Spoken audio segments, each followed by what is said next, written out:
presented by PY Films। अरे अरे रे सखी, अरे क्या कर रहे हैं? अरे देख नहीं रहे हैं? दरवाजे में बाराती आ गए हैं, अब घर में घुसल है।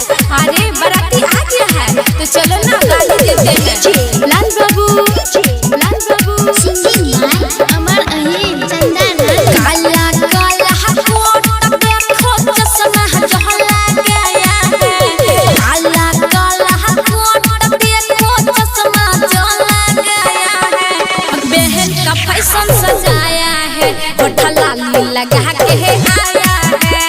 बहन का फैशन सजाया है, होठा लाली लगा के आया है। सुनो है साली तोहरे नजर के सब कुछ ये मोह माया है। सुनो है साली तोहरे नजर के सब कुछ ये मोह माया है। हम तो पान को चबाया है, आपको बुरा समझ में आया है। हम तो पान को चबाया है, आपको गलत समझ में आया है। पान अरे बाप रे बाप, पान खाइला तू हो। रिमझिम रिकॉर्डिंग स्टूडियो सिमरी का बख्तियारपुर फैशन सजाया है, होठा लाली लगा के आया है। हम तो पान को चबाया है, आपको बुरा समझ में आया है।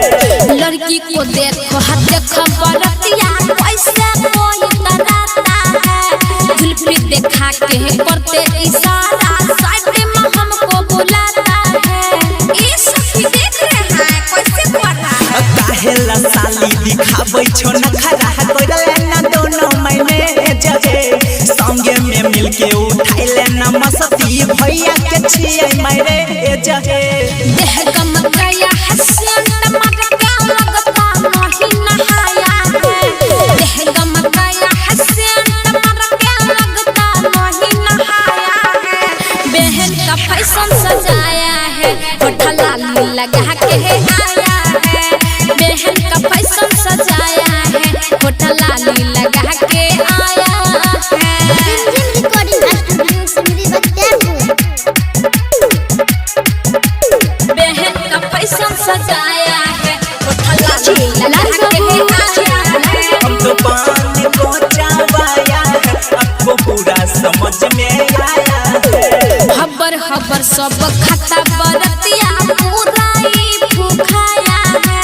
खा खा के देखो कैसे रे सखी अपना पेट फुलाया है। सब सुंदर है कि सुनो है साली बेसी नहीं बोला, मीठी के रह डिमांड है। अच्छा। पूरी सब्जी खिलाई के देखई हो अपन ताहु शान है।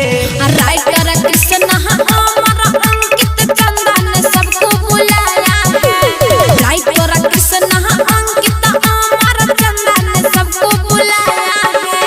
बहन का फैशन सजाया है, होठा लाली लगा के आया है। बहन का फैशन सजाया है, होठा लाली लगा